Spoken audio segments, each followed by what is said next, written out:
Have you been looking at Microsoft, at whether Russia had any involvement, did the same thing on any of Microsoft's platforms? We are looking. Yeah. We're looking now. We've been looking the last few days. We haven't found anything yet. I think we actually need to think about two things. One is what happened in 2016. How can we learn from it? It doesn't matter whether you're Twitter, Facebook, or anybody else. The more we learn, the better we will be.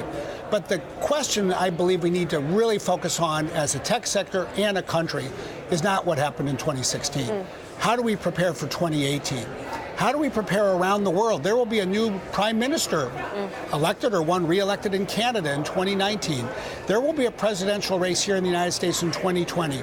Let's assume that people are unfortunately going to get more sophisticated in trying to abuse these social media platforms. They're going to get more sophisticated in these cyber attacks on political candidates. How do we get better as a tech sector? How do we work more closely with the government? How do we ask the governments of the world, of the democratic countries of the world, to use their voice together to say, this is an attack on democracy and it needs to stop? Look, Ed suggested earlier that perhaps these tech companies were willfully ignorant in this regard. Do you think so? I don't think so. I actually don't. I mean, it's the truth is these platforms are large. There are so many people using them. So many different kinds of ads are being purchased that I don't think that it occurred to anybody in the tech sector or anybody in government or anybody in the media last year to ask, are there people from a foreign government buying ads? If it didn't occur to anybody at Bloomberg, I'll bet it didn't occur to us either. Well, they do say that they started looking into it in June, which was several months before the election. But, they didn't understand, obviously, at that point, the scale. At least that's what they say. It's a bit like looking for a needle in a haystack.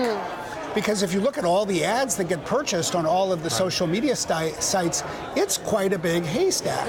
And of course, you're going to get better at finding needles once you figure out what they look like, where to look for them. And I think we're starting as an industry to discern that. And I'll be the first to keep saying, and we need to do more, we need to get better, we need to look ahead because the attacks are going to get more sophisticated. And yet I'll also say, let's not assume that government should do nothing here. Europe is looking at greater regulation. It could be coming in the United States. Are you concerned about more regulation coming to tech companies?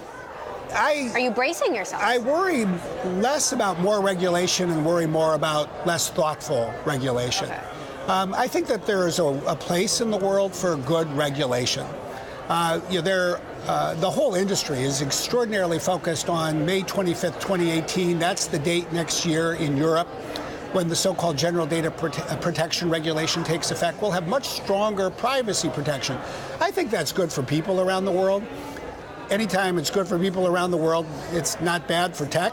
It gives us more legal clarity. If we can get good regulations, we'll figure out how to manage them.